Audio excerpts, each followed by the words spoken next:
नमस्कार, मैं हूं आपके साथ वैशाली और आप देख रहे हैं भारत टीवी लाइव। आइए बढ़ते हैं आज की खास खबरों की ओर। मंत्री विश्वास कैलाश सारंग का पीसीसी चीफ जीतू पटवारी पर कटाक्ष। चोरी ऊपर से सीना जोड़ी की कहावत को कांग्रेस फिर से चरितार्थ कर रही है।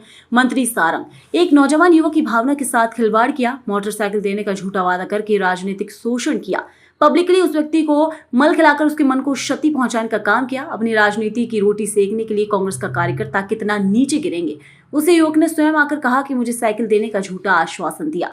उस व्यक्ति ने कहा, मैंने माल खिलाने वालों की बात नहीं की थी। वहीं जीतू पटवारी ने अपनी राजनीतिक रोटी सेकने के लिए इस तरह के बयान दिए। जीतू पटवारी ने सार्वजनिक रूप से स्पीकर फोन पर कलेक्टर से बात करते हुए नौकरशाही का भी अपमान किया। संविधान के तहत पर यदि आप पर एफआईआर हुई तो ये राजनीतिक नौटंकी क्यों? पटवारी चोरी करके सीने जोरी कर रहे हैं। जीतू पटवारी को उस युवक से माफी मांगनी चाहिए थी। जीतू पटवारी कहते हैं कि इतने दिनों बाद हमारी सरकार आ जाएगी, ऐसे दावे कमलनाथ और बाकी कांग्रेसियों ने आम चुनाव के पहले किए थे। लोकतंत्र में इस तरह से सीना जोरी का कोई स्थान नहीं है। अभी तो दहाई में हो, ऐसे दावे और गुंडागर्दी बदमाशी करोगे तो इकाई में रह जाओगे। मंत्री सारंग, मुझे आश्चर्य है फिर कांग्रेस वही कहावत को चरितार्थ कर रही है कि चोरी और ऊपर से सीना जोरी। आपने एक नौजवान युवक की भावनाओं के साथ खिलवाड़ किया, उसे मोटरसाइकिल देने का झूठा आश्वासन देकर उसका राजनीतिक शोषण करते हुए जनता के बीच में पब्लिकली उस व्यक्ति के मान को क्षति पहुंचाने का काम किया कि उसे मल खिलाया गया। अपनी राजनीतिक रोटी सेकने के लिए कांग्रेस के कार्यकर्ता कितना नीचे गिरेंगे। उस युवक ने स्वयं आकर कहा कि मुझे साइकिल देने का झूठा आश्वासन दिया और मैंने मल खिलाने वाली बात कही नहीं थी।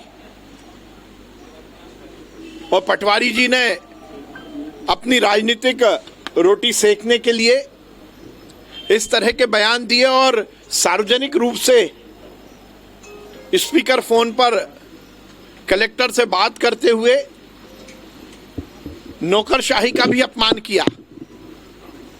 एक तरफ आप कहते हो कि हम संविधान का पालन करना चाहते हैं, संविधान की रक्षा करना चाहते हैं, और संविधान के तहत यदि आप पर एफआईआर हुई है तो फिर ये राजनीतिक नौटंकी क्यों? यदि आप संविधान को मानते हो, संविधान का पालन करते हो और आप पर यदि एफआईआर हुई है तो आप जाइए, जाकर गिरफ्तारी दीजिए, पर यह शक्ति प्रदर्शन क्यों? एक तरफ तो आपने चोरी की, अब सीना चोरी भी कर रहे हैं। यदि आपको प्रदर्शन करना ही था तो उस युवक के सामने जाकर सार्वजनिक रूप से उस नौजवान से माफी मांगते कि हमने अपनी राजनीतिक रोटी सेकने के लिए आपके मान का हनन किया, ना कि अपनी सीना जोरी दिखाने के लिए इस तरह से राजनीतिक प्रदर्शन करते। अब कह रहे हैं कि इतने दिनों बाद हमारी सरकार आ जाएगी।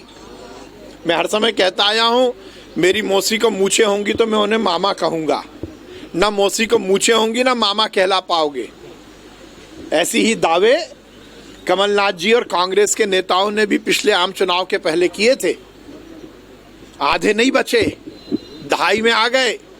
ऐसे दावे करोगे, गुंडागर्दी बदमाशी करोगे, नौकरशाही को चमकाने का प्रयास करोगे तो इकाई में रह जाओगे।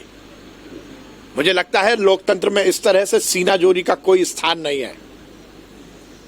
ये राजनीतिक षड्यंत्र, ये राजनीतिक उस युवक का शोषण कांग्रेस को महंगा पड़ेगा।